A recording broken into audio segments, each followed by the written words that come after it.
በስመ አብ ወወልድ ወመንፈስ ቅዱስ አሐዱ አምላክ አሜን። 27 መጋቢት መድኃኔዓለም በዛ ዕለት እዚኣ ማለት 27 መጋቢት ጎይታናን መድኃኒናን ኢየሱስ ክርስቶስ ብስጋ ምእንቲ ድሕነት ዓለም ተሰቐለ። ፀሓይ ፈጣሪኣ ኣብ ዝረአየትሉ ጊዜ ጸልመተት።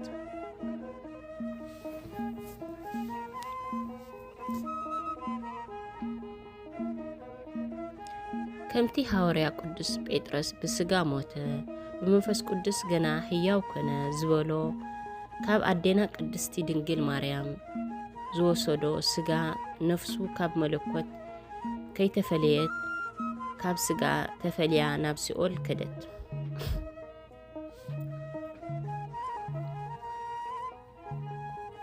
ኣብዚ ጊዜ ስግኡ ካብ መለኮት ከይተፈለየ ኣብ ልዕሊ ናይ ዕንጨይቲ መስቀል ተሰቒሉ ነበረ።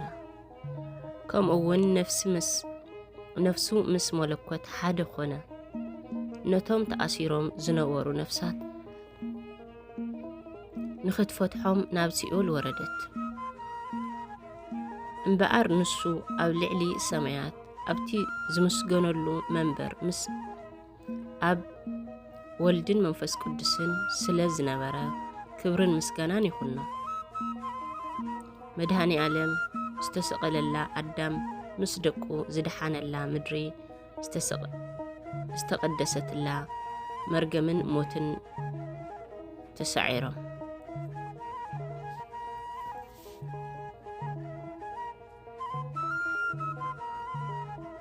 ሕይወትን ዕረፍትን ዝተሰዓረላ ዕለት 27 መጋቢት እያ። ለይቲ ዛዚሙ መዓልቲ ዝኾነላ ዕለት እያ።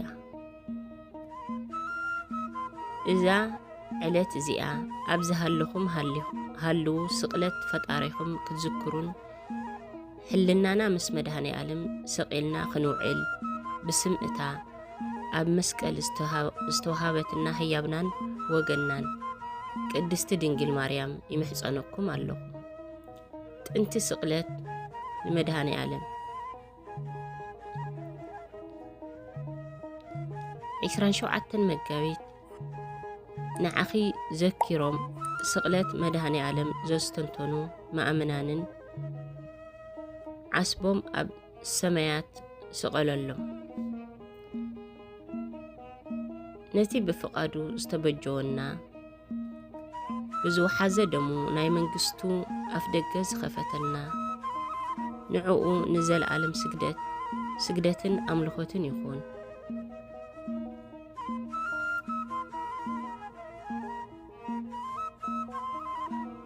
ኣምላኽ ቅዱሳን እግዚአብሔር ንኹልና ምሕረቱን የብዝሐልና። ጾምና ሓጢአትና መደምሰሲ መንግስተ ሰማይ መውረሲ ይግበረልና። ናይ ኣዴና ቅድስቲ ቅዱሳን ድንግል ማርያም በአማላጅነት ቅዱሳን መላእክቲ ብተራዳእነቶም ቅዱሳን ኣቦታት ብጸሎቶም በረከቶምን ረድኤቶምን ኣይፈለየና ምስ ኩልና ደቂ ተዋህዶ ይኹን አሜን። ወስብሐት ለእግዚአብሔር ወለወላዲቱ ድንግል ወለመስቀሉ ክብር አሜን። ያቆየን።